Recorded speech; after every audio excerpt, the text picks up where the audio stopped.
আরে ও গোপাল দাদা, আরে ও গোপাল দাদা, আরে আরে এদিকে এদিকে এসো, এদিকে এসো, এসো এসো এসো এসো। এই দেখো দেখো, দেখো, ভালো রুই আছে তো, টাটকা একদম। এই রবিবারের দুপুর কিন্তু জমে যাবে। না রে, এখন রবিবার আমার নিরামিষ, মাছ ওঠে না বাড়িতে। মাছ তো না, যেন আগুন দাম, দাম শুনলেই ছ্যাঁকা লাগে।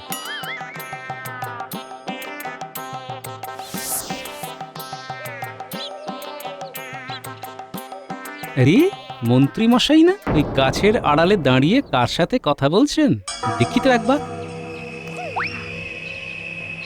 আরে এটা তো নবাব বাহাদুরের দূত বলে মনে হচ্ছে। তাই তো, কিন্তু নবাব বাহাদুরের দূত মন্ত্রী মশাইয়ের সাথে কি করছে কিছু তো বুঝতেও পারছি না। কি জানি কি করছে। না যাই, বেশি দেরি হয়ে গেলে গিন্নি আবার চিৎকার শুরু করবে।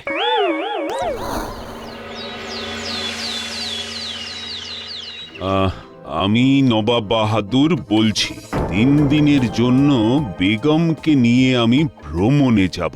সেই সময়কালের জন্য বাংলার তাৎক্ষণিক নবাব হিসেবে আমি তোমাকে দায়িত্ব দিতে চাই। যদি তুমি এই দায়িত্ব নিতে চাও তাহলে আগামী কালের মধ্যে গোপাল ও মন্ত্রীকে নিয়ে মুর্শিদাবাদে উপস্থিত হবে। আর যদি তুমি দায়িত্ব নিতে না চাও সেটাও দূতকে জানিয়ে দেবে। তখন এই দায়িত্ব আমি অন্য কোনো রাজাকে দিয়ে দেব। না না না না না, অন্য কেউ নয়, অন্য কেউ নয়, আমি তৎকালীন বাংলার নবাব হবার জন্য রাজি। এমন সুযোগ কেউ ছাড়ে না গিয়ে। যাও যাও যাও, নবাবকে জানিয়ে দাও আমি আগামীকালই আসছি। যে আজ্ঞে মহারাজ। বাংলার নবাব হব আমি। আমার যে কি আনন্দ হচ্ছে। মহারাজ, আপনি কি আগামীকাল মুর্শিদাবাদ যাচ্ছেন? শুধু আমি একা নই গোপাল, তুমি মন্ত্রী দুজনেই আমার সাথে যাচ্ছ। আমরা যাব কেন মহারাজ? মন্ত্রী নবাব ওনার বেগমকে নিয়ে বেশ কিছু দিনের জন্য ভ্রমণে যাবেন, তাই সেই সময়কালের জন্য বাংলার তাৎক্ষণিক নবাবের দায়িত্বটা উনি আমাকে দিতে চান। কি বলছেন মহারাজ, বাংলার নবাব? বাহ, এ তো ভারী উত্তম প্রস্তাব। হ্যাঁ মন্ত্রী। কিন্তু মহারাজ, নবাব বাহাদুর তো উজির মশাইকে সমস্ত দায়িত্বটা দিয়ে যেতে পারতেন, হঠাৎ আপনাকে কেন? আরে উজির আর মহারাজ কি এক হলো নাকি? এই নবাব বাহাদুর নিশ্চয়ই আমার মধ্যে কিছু পেয়েছেন, তাই হয়তো আমাকে দায়িত্বটা দিতে চান। এই তোমরা যাবে তো? নিশ্চয়ই যাব মহারাজ, নিশ্চয়ই যাব। আর গোপাল তুমি? হ্যাঁ মহারাজ, আপনি যেখানে যেতে প্রস্তুত সেখানে আমার মতের অপেক্ষা বৃথা। এইবার হব আমি বাংলার নবাব। কি যে মজা হচ্ছে আমার।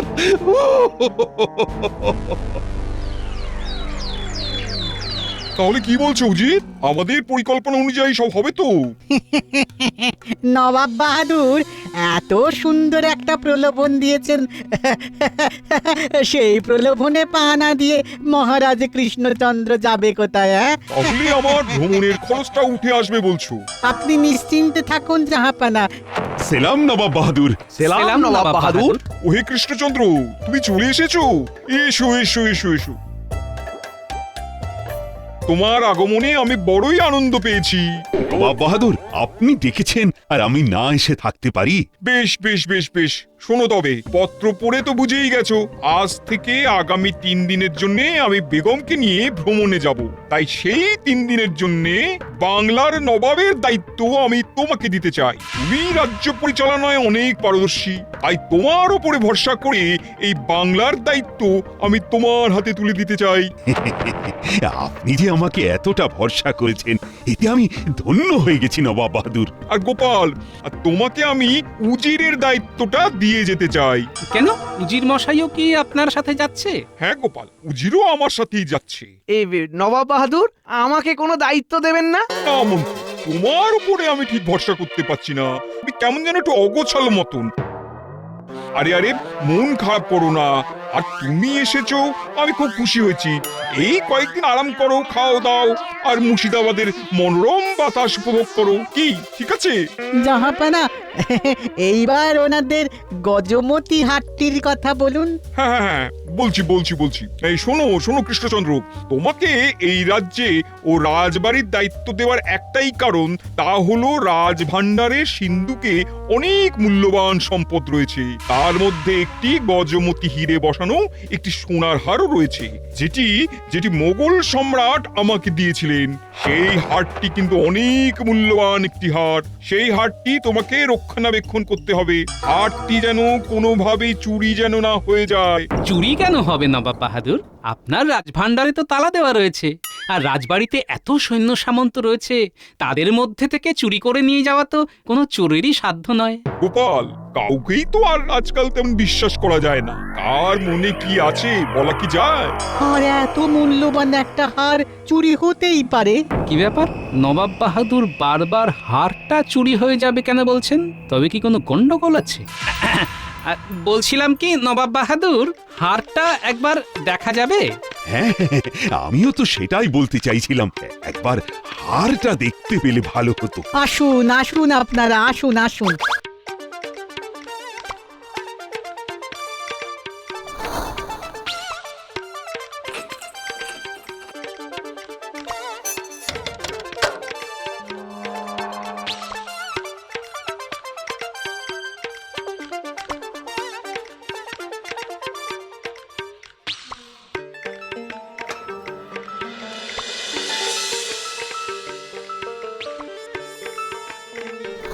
এই দেখো কৃষ্ণচন্দ্র, এই সেই গজমতি হার। পুরো হারটাই সোনার, আর এর মাঝে এই মধ্যমণি এই সুন্দর হিরে। এটা মুঘল সম্রাট আমাকে দিয়েছিলেন। বাহ, দারুণ তো। হ্যাঁ, সেই কারণেই তো বলছি, এই দারুণ জিনিসটাকে দারুণ ভাবে পাহারা দিতে হবে। আজকাল কাউকে আর ভরসা করা যায় না। এদিকে তো সব ঠিকই আছে, কিন্তু কোথাও যেন একটা গন্ডগোল মনে হচ্ছে। নবাব বাহাদুর, আমার একটা আর্জি ছিল। হ্যাঁ হ্যাঁ, বলো বলো গোপাল বলো। নবাব বাহাদুর, আমি চাই না এই 3 দিন রাজবাড়িতে কোনো সৈন্য সামন্ত দাসদাসী থাকুক। সৈন্য সামন্ত থাকবে না? বলো কি? গোপাল, কি বলছো? তোমার মাথা টাথা ঠিক আছে তো? এত মূল্যবান একটা হার, সৈন্য না থাকলে তো চুরি হওয়ার সম্ভাবনা আরো বেড়ে যাবে। কিন্তু যদি সর্ষের মধ্যেই ভূত থাকে, বলা কি যায়? এত দামি হার, না না না মহারাজ, আমি কাউকেই বিশ্বাস করতে পারছি না। এ হার আমি নিজে পাহারা দেব। হ্যাঁ, তা অবশ্য গোপাল, তুমি ঠিক কথাই বলেছ। কার মনে যে কি আছে, এ হারখানা আমরাই না হয় পাহারা দেব। শুধু রান্নার জন্য একজন পাচক রেখে দিলেই যথেষ্ট। আর একবার ভেবে দেখো কৃষ্ণচন্দ্র, এই হারখানা হারালে আমি কিন্তু তোমাদের ছেড়ে কথা বলবো না। হ্যাঁ, যাতে কোনো কথা বলতে না হয়, সেই জন্যই তো এই ব্যবস্থা নবাব বাহাদুর। ঠিক আছে, যেমন তোমার ইচ্ছে। আর শুধু হার পাহারা দিলে চলবে না, রাজ্যের খেয়ালও রাখতে হবে, কোন রকম যেন বিশৃঙ্খলা না হয়। না না না না না, সেসব নিয়ে আপনি চিন্তা করবেন না। আমি সবটাই সামলে নেব। এ তো দেখছি আমার কাজটা আরো সহজ করে দিল। এই নাও কৃষ্ণচন্দ্র, এটা ধরো। আজ থেকে আগামী 3 দিনের জন্য এই বাংলার তাৎক্ষণিক নবাব হলে তুমি।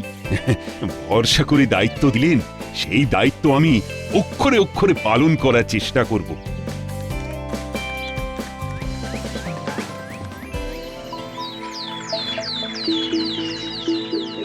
আরে মন্ত্রী মশাই, উঠে পড়ুন উঠে পড়ুন, সকাল হয়ে গেছে তো।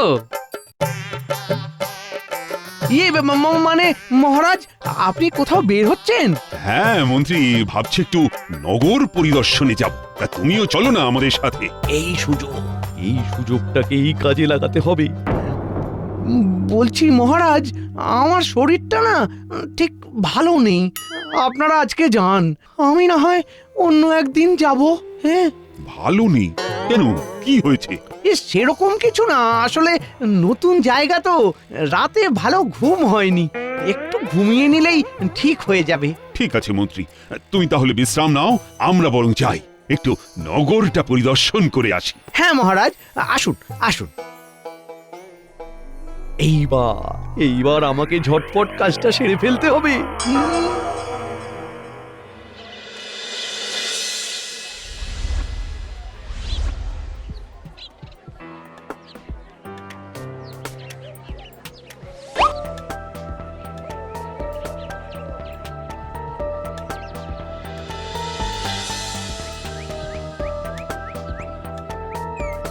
মহারাজ, চারিদিকে যা দেখছি অসৎ লোকে একেবারে ভরে গেছে। হ্যাঁ, নবাব বাহাদুর এতদিন এদের সহ্য করেছেন কিভাবে? গোপাল, তুমি তো জানো আমি মোটেই এসব অরাজকতা সহ্য করতে পারি না। আমি এখন বাংলার তাৎক্ষণিক নবাব, তখন এই সব অসাধু ব্যবসায়ীদের সোজা পথে নিয়ে আসাটাও আমারই দায়িত্ব। বুঝেছি মহারাজ, আসুন আমার সাথে।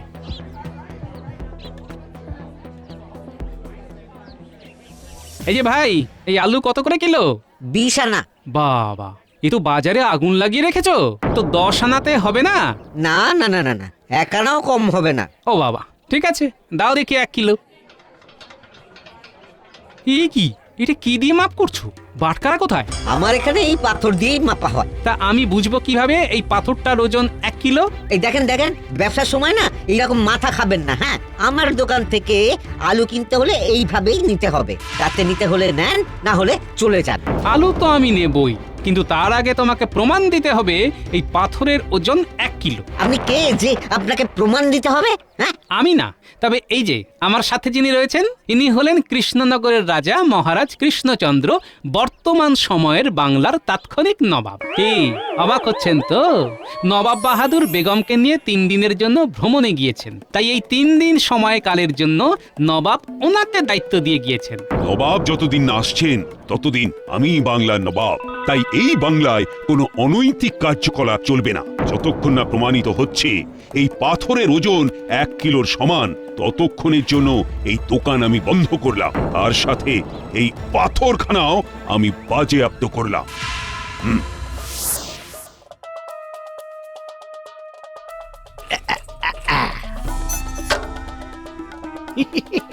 নকল চাবি দিয়েই আসল কাজ হয়ে গেল। সত্যি নবাব বাহাদুরের বুদ্ধি আছে মানতে হবে। এইবার মহারাজ আর গোপাল আসার আগেই কাজটা সেরে ফেলতে হবে।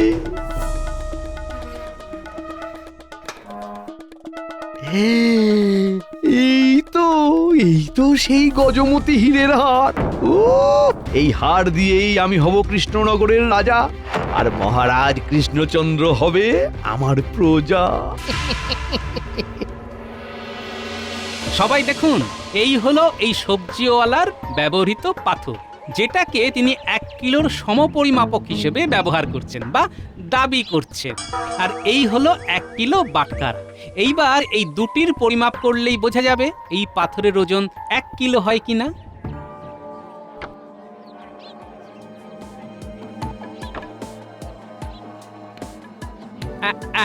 দেখুন, সবাই দেখুন কিভাবে হেলে আছে। তাহলে বুঝতে পারছেন তো কিভাবে এই ব্যবসায়ী আপনাদের ঠকাচ্ছে। আমাকে ক্ষমা করে দিন, আমাকে ক্ষমা করে দিন। আমার ভুল হয়ে গেছে, আমাকে ক্ষমা করে দিন। এই ভুল আর হবে না। এই ওঠো ওঠো, এইভাবে লোক ঠকিয়ে কি পাও? এসব করে কত আর রোজগার হয় বলো তো? তাই বলছি, শোনো, সৎভাবে ব্যবসা করো, সৎভাবে বাঁচো। এখানে উপস্থিত সকল ব্যবসায়ী শুনে রাখো, আজ থেকে ওজন মাপার ক্ষেত্রে সর্বদা বাটখারা ব্যবহার করবে। নিজেও ঠকবে না, অন্য কেউ ঠকাবে না।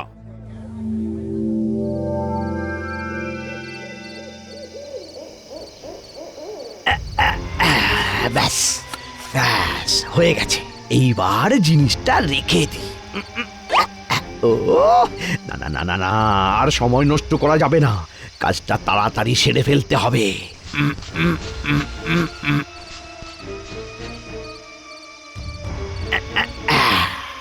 ব্যাস, কাজ শেষ।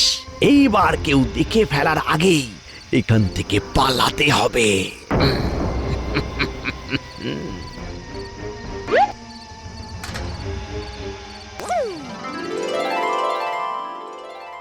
গোপাল, আজই তাহলে আমাদের মুর্শিদাবাদের শেষ দিন। কাল তো নবাব বাহাদুর ফিরে আসছেন। হ্যাঁ মহারাজ, তবে যাবার আগে আমাদের একটু স্মৃতি এই নবাবের মহলে রেখে দিতে চাই। কি বলছো বলো তো?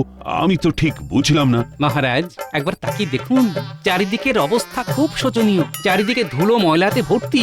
এগুলো একটু পরিষ্কার করতে পারলে এই মহল আবার নতুন রূপে সেজে উঠবে, আর এই দেখে নবাব বাহাদুরও খুশি হবেন। হ্যাঁ, তবে এই মহলে তো এখন কোনো দাসদাসী নেই, তাহলে এত কাজ করবে কি? কেন? ওই ওই ওই ওই ওই দিকটা, ওই দিকটা। হ্যাঁ, ওই দিকটা ভালো মতো করুন মন্ত্রীমশাই। কোথায় ভেবেছিলাম এই 3 দিন একটু আরাম করে কাটাবো, এই গোপাল তো আমার সব সুখে একেবারে জল ঢেলে দিল। কি হলো, দাঁড়িয়ে পড়লেন কেন? নিন নিন, হাত চালান, আজকের মধ্যে পুরো কাজটা শেষ করতে হবে তো।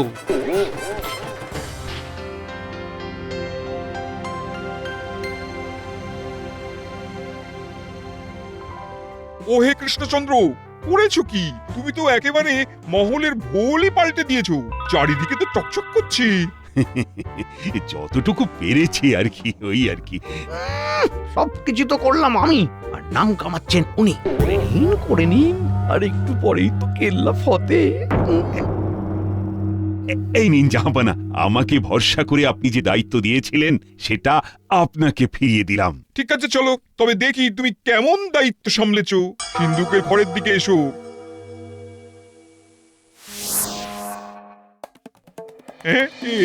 কি আমার হীরের গজমতি হার কোথায় গেল কৃষ্ণচন্দ্র? মানে আমি তো কিছু জানি না জাহাপানা। না না, জানো না মানেটা কি? তোমাকে তো একটা দায়িত্ব দিয়েছিলাম নাকি? হারটা তো সিন্ধুকেই ছিল। জাহাপানা, আমার মনে হয় হারটা এখানে নেই, মানে ওটা চুরি হয়ে গেছে। আমি আর ভাবতে পারছি না, যেই ভয়টা পেয়েছিলাম সেটাই হলো। এই সব হয়েছে গোপালের জন্য। ওই তো বলেছিল সমস্ত সৈন্য সামন্তদের রাজবাড়ি থেকে সরিয়ে দিতে। কি হলো গোপাল, এখন চুপ করে আছো কেন বলো? মানে আমি শুধু এটা ভাবছি, চাবিটা তো আমাদের কাছে, এদিকে কোষাগারের তালাও অক্ষত রয়েছে, তাহলে চুরিটা হলো কিভাবে? তার মানে যে চুরি করেছে তার কাছে নিশ্চয়ই একটা নকল চাবি আছে। কিছু করতে কেউটে না বেরিয়ে যায়। এইসব আমি কিছু জানি না। ওই হার আমার চাই। হ্যাঁ, নাহলে ওই হারের মূল্য কৃষ্ণচন্দ্রকেই দিতে হবে। জাহাপানা, আপনি এতটা উত্তেজিত হবেন না। আমি দেখছি কি করা যায়। মানে বলছিলাম কি জাহাপনা, এখন নিজেদের মধ্যে ঝগড়া না করে হারটা খুঁজে পাবার চেষ্টা করলে হয় না? ওই হার কি আর পাওয়া যাবে? কেন যাবে না নবাব বাহাদুর? আপনি আমাকে একটা কথা বলুন, আপনার কি কোনো শত্রু আছে? না মানে হতেও তো পারে যে সেই শত্রুই হয়তো এই কাজটি করেছে। শত্রু? হ্যাঁ, একজন আছে। ফসলের খাজনা নিয়ে রাজ্যের সবাইকে একত্রিত করে আমার বিরুদ্ধে লড়াই করছে। তাই নাকি? কি নাম তার? পরাণ চাষী।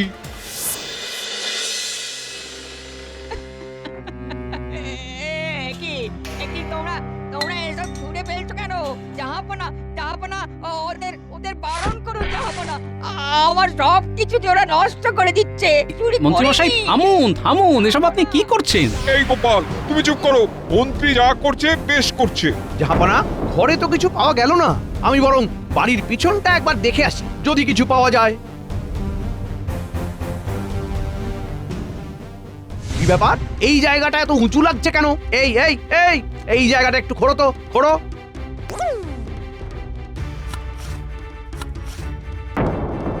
আরে এই তো সেই হার। দেখুন জাহাপনা, দেখুন কিভাবে এই চাষি আপনার হার চুরি করে এনে এখানে লুকিয়ে রেখেছে। হ্যাঁ, এই তো আমার হার। না জাহাপনা, সত্যি বলছি, আমি কিছু করিনি। এই হার কোথা থেকে এলো আমি জানি না। তাই নাকি? তাহলে হারটা কি এখানে হেঁটে হেঁটে চলে এলো? নবাব বাহাদুর, এর কোনো কথা শুনবেন না। এই চুরি করেছে হারটা, তা না হলে ওর বাড়ির পিছনে এলো কিভাবে? হ্যাঁ, আর এই চুরির জন্য ওকে আমি শুলে চড়াবো। আর আমি যদি বলি এটা আসল হার নয়? কি আসল হার নয়? এর মানেটা কি? মানেটা খুব সহজ জাহাপনা। আসল হারটা আমার কাছেই আছে, আর মন্ত্রী মশাইয়ের হাতে যেটা আছে সেটা হলো কাছে। আর এই হার পরাণ চাষি চুরি করেননি, হারটা চুরি করেছেন এই মন্ত্রী মশাই। হ্যাঁ জাহাপানা, গোপাল ঠিক কথা বলছে। এই হার নিয়ে যে একটা কোনো গন্ডগোল হবে সেটা আমি অনেক আগে থেকেই বুঝতে পেরেছিলাম। আর দেখুন ঠিক তাই হলো। তাই প্রথম রাতেই এই আসল হারটা স্যাকরার কাছে নিয়ে গিয়ে কাচ দিয়ে একেবারে অবিকল একই রকম দেখতে একটি হার বানিয়ে আনি, আর আসল হারটা রেখে দিই আমার কাছে, আর এই কাচ বসানো নকল হারটা রেখে দিই সিন্ধুকে। আর মন্ত্রীমশাই নকল চাবি দিয়ে সিন্ধুক থেকে কাচের হারটি নিয়ে এসে এই পরাণ চাষির বাড়ির পিছনে পুঁতে রাখেন। কি মন্ত্রীমশাই, ঠিক বললাম তো? মিথ্যে কথা, সব মিথ্যে কথা। তাহলে এটা কি মন্ত্রীমশাই? এটা যে আসল হার, তার কি প্রমাণ আছে? হ্যাঁ, কাঁচ আর হীরের মধ্যে পার্থক্য বোঝেন না? আপনি যখন বুঝতেই পারছেন না তখন আমিই প্রমাণ করে দেব।